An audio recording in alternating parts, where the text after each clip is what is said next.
नमस्कार मैत्रिणींनो, MLM ह्या रेसिपीमध्ये सर्वांचं मनपूर्वक स्वागत.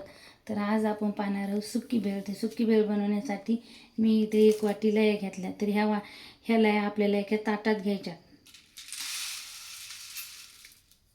मग नंतर आपल्याला कांदा टाकायचा.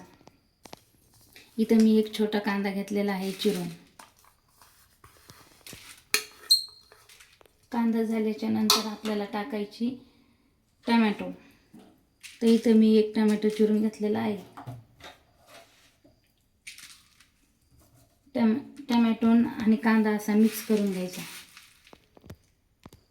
आता आपल्याला इथं कोथिंबीर घ्यायची टाकून. बारीक केलेली कोथिंबीर पूर्ण टाकायची. नंतर आपल्याला हे फरसाण टाकायचं आहे.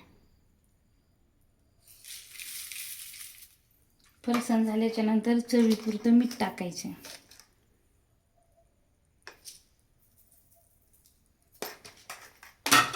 मीठ झाल्याच्या नंतर थोडीशी लाल मिरची पावडर टाकायची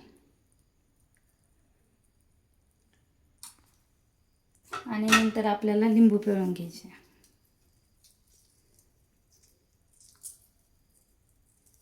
आणि भेळ खायला खूप छान लागते.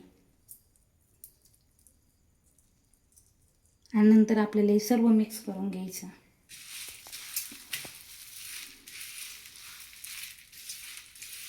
एकदम चविष्ट आणि खायला सुद्धा एकदम कुरकुरीत ही भेळ लागते. अगदी जशी बाहेर गाड्यावर भेटते त्याच्यासारखीच ही भेळ आपल्याला घरची घरी बनवून खाता येते. आणि चटुरमटूर नाश्त्यासाठी छान लागते खायला. तर आता आपण ही भेळ एका प्लेटीत काढून घेऊ. असं छान मिक्स करून घ्यायचे आपल्याला ही सर्व भेळ. आणि त्याच्यानंतर आपल्याला काय करायचे, वरून थोडीशी कोथिंबीर टाकायची म्हणजे अजून चव येते.